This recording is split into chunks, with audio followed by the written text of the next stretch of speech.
इस वीडियो में आपको 10th क्लास हिंदी सब्जेक्ट का कंप्लीट सॉल्यूशन देखने को मिलेगा। यदि आपको और भी सब्जेक्ट की वीडियो देखनी है तो मेरे YouTube channel MS education TV के ऊपर जाके देख सकते हैं। निम्नलिखित प्रश्नों के यथा निर्दिष्ट उत्तर दीजिए। पहला प्रश्न, संज्ञा के कितने भेद होते हैं? 1 नंबर का प्रश्न है ये।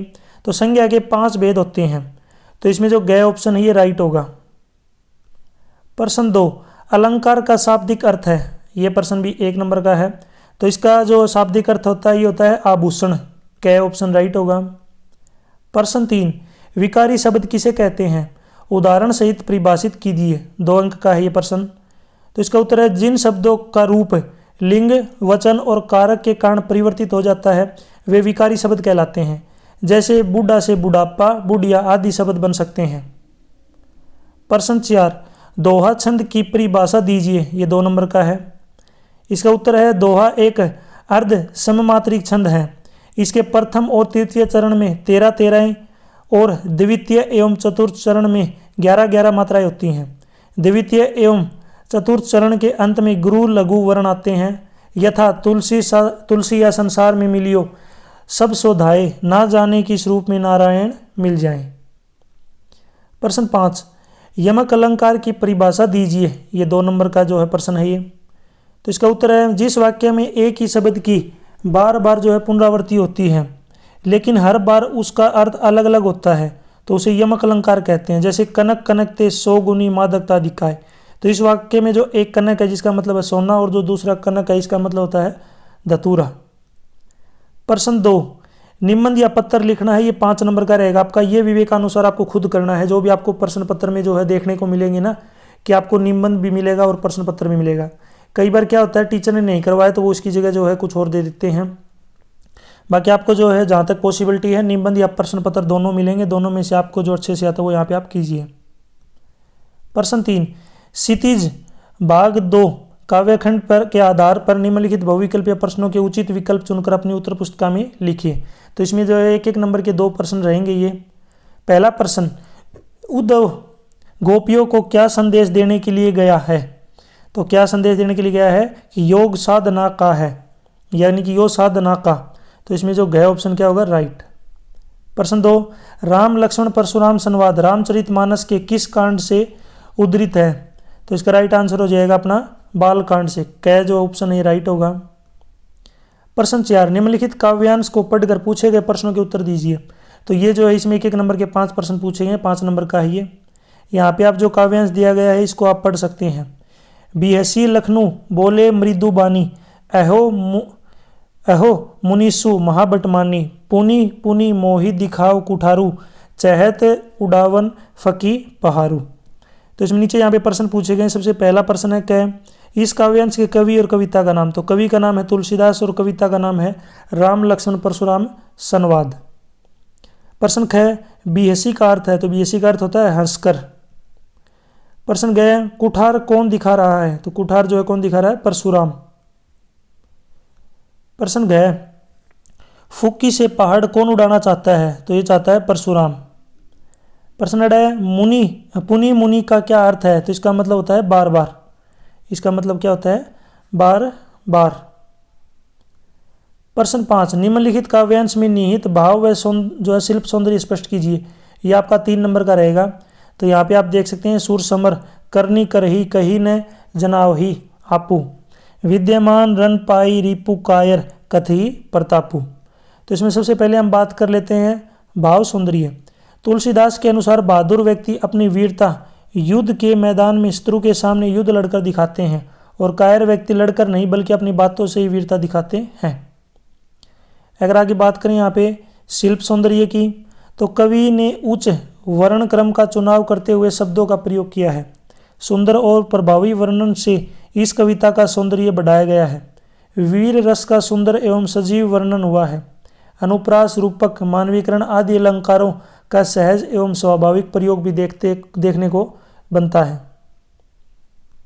प्रश्न ग, क्षितिज भाग 2 गद्यखंड के आधार पर निम्नलिखित बहुविकल्पीय प्रश्नों के उचित विकल्प चुनकर अपनी उत्तर पुस्तिका में लिखिए। तो इसमें 1-1 नंबर के 3 प्रश्न पूछे गए हैं। पहला प्रश्न है, बाल गोविंद भगत गंगा स्नान करने किस साधन से जाते थे? तो पैदल जाते थे। क्या विकल्प सही होगा? प्रश्न 2, मनु भंडारी के पिता रसोई घर को क्या कहते थे? तो उसको बटियार जो है खाना कहते थे। ग ऑप्शन राइट। प्रश्न 3, नवाब साहब ने खीरे का स्वाद कैसे प्राप्त किया? सूंघ कर। ग ऑप्शन राइट होगा इसका। प्रश्न 7, निम्नलिखित गद्यांश को पढ़कर पूछे गए प्रश्नों के उत्तर दीजिए। इसमें एक नंबर के 5 प्रश्न यहाँ पे पूछे गए हैं। तो यहाँ पे गद्यांश देखिए, इस दृष्टि से यह सफल और सराहनीय प्रयास था। केवल एक चीज की कसर थी जो देखते जो है खटकती थी। नेताजी की आंखों पर चश्मा नहीं था, यानी चश्मा तो था लेकिन संगमरमर का नहीं था। एक सामान्य और सचमुच के चश्मे का चौड़ा काला फ्रेम मूर्ति को पहना दिया गया था। हालदार साहब जब पहली बार इस कस्बे से गुजरे और चौराहे पर पान खाने रुके, तभी उन्होंने इसे लक्षित किया और उनके चेहरे पर एक कौतुक भरी मुस्कान फैल गई। नीचे यहाँ पे प्रश्न पूछे गए हैं। पहला प्रश्न क्या है? पाठ और लेखक का नाम। तो यहाँ पे पाठ का नाम है नेताजी का चश्मा और लेखक का नाम है स्वयं प्रकाश। प्रश्न क्या है? कौन सा प्रयास सफल था और कैसे? तो इसका आंसर है संगमरमर की मूर्ति बनाने का, क्योंकि यह सुंदर थी। प्रश्न गए, हालदार साहब को क्या खटक रहा था और क्यों? संगमरमर का चश्मा न होना, बल्कि उसके स्थान पर एक सामान्य चश्मा का जो है फ्रेम लगा हुआ था, वो चीज उसको खटक रही थी। प्रश्न गए, हालदार साहब ने क्या लक्षित किया और कैसे? तो इसका उत्तर है यह लक्षित किया कि उनकी मूर्ति पर संगमरमर का बना हुआ चश्मा न होकर सचमुच का काले फ्रेम का चश्मा लगा हुआ है। प्रश्न है, हालदार साहब के चेहरे पर कौतुक भरी मुस्कान फैलने का क्या कारण था? तो इसका उत्तर है हालदार साहब के चेहरे पर कौतुक भरी मुस्कान फैलने का कारण यह है कि संगमरमर की बनी मूर्ति की आंखों पर संगमरमर को खोदकर बनाया गया चश्मा न होकर सचमुच के काले फ्रेम के चश्मे को लगाया गया था।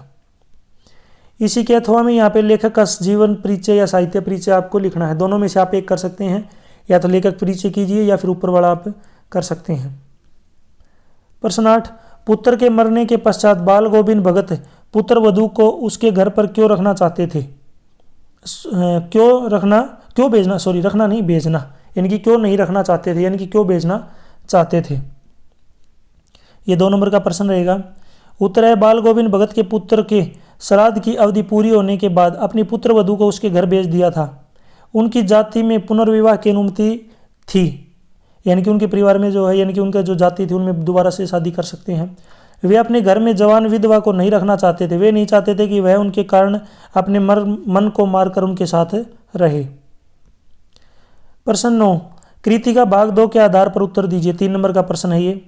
प्रश्न है कि गंतोक को मेहनतकश बादशाहों का शहर क्यों कहा गया है? तो इसका उत्तर है गंतोक के लोगों की मेहनत ही थी जो गंतोक आज भी अपने पुराने स्वरूप को कायम रखते हुए है। उनका अथक प्रयास ही उनकी प्रकृति की धरोहर को संजोए हुए हैं। यहाँ जीवन बेहद कठिन है, पर यहाँ के लोगों ने इन कठिनाइयों के बावजूद भी शहर के हर पल को खूबसूरत बना दिया है। इसलिए लेखिका ने इसे मेहनतकश बादशाहों का शहर कहा है। यहाँ पे मैंने आपके लिए क्वेश्चन छोड़ दिया है। क्वेश्चन क्या है कि आपको लेखिका का नाम बताना है कि जो लेखिका थी इनका नाम क्या था।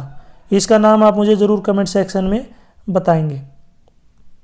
प्रश्न 10, नैतिक शिक्षा पाठ्य पुस्तक के आधार पर निम्नलिखित प्रश्नों के उत्तर दीजिए। 2-2 नंबर के यहाँ पे 4 प्रश्न पूछे गए हैं। तो इसमें पहला प्रश्न है 2 नंबर का, जीवन का आधार नित्य और अनित्य के संदर्भ में स्पष्ट कीजिए। तो देखिए इसका आंसर है गीता में कहा गया है कि यदि यह पूरा ब्रह्मांड 2 पदार्थों से बना है, नित्य और अनित्य। नित्य पदार्थ वह है जो शाश्वत व तीनों कालों में रहे। केवल परमात्मा या ब्रह्म ही नित्य है, ब्रह्मा। अनित्य पदार्थ वह है जो पहले नहीं था, अब है और भविष्य में नहीं रहेगा। परमात्मा को छोड़कर इस सृष्टि में सब कुछ अनित्य है। प्रश्न है, यदि आपका किसी से मतभेद है तो आप उसे कैसे सुलझा सकते हैं? तो इसका उत्तर है यदि मेरा किसी से मतभेद होता है तो मैं उसे सुलझाने के लिए मैं अपनी ओर से पहल करता हूँ। मैं सबसे पहले उस व्यक्ति के पास जाता हूँ उससे मेरा जो मतभेद हुआ है, जिससे मेरा मतभेद हुआ है। मैं मधुर स्वर में उसे अपना पक्ष रखने के लिए प्रेरित करता हूँ। उसकी बातें सुनने के बाद मैं अपनी उस परिस्थिति व सोच के बारे में उसे बताता हूँ जिसके कारण मैंने वह कार्य किया और हम दोनों के बीच मतभेद उत्पन्न हुआ। यदि मुझे लगता है कि मेरा पक्ष उचित नहीं रहा तब मैं उससे क्षमा मांगने और मतभेद दूर करने की प्रार्थना भी करता हूँ। तो देखिए यहाँ तक जो वीडियो अपनी कंप्लीट हो चुकी है। वीडियो अच्छी लगी तो इसको लाइक करें और अपने दोस्तों के साथ इसको ज़रूर शेयर करें। यदि आपको और भी वीडियो देखनी है तो मेरे यूट्यूब चैनल के ऊपर जाके देख सकते हैं।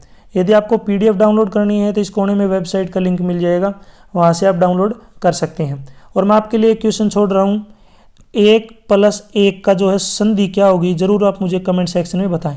यानी कि 1+1 की जो है आपको संधि बतानी है, संधि करेंगे तो क्या आएगा, इसका आंसर आप मुझे ज़रूर कमेंट सेक्शन में बताएं और कौन सी संधि है ये भी बताएं। Thanks for watching.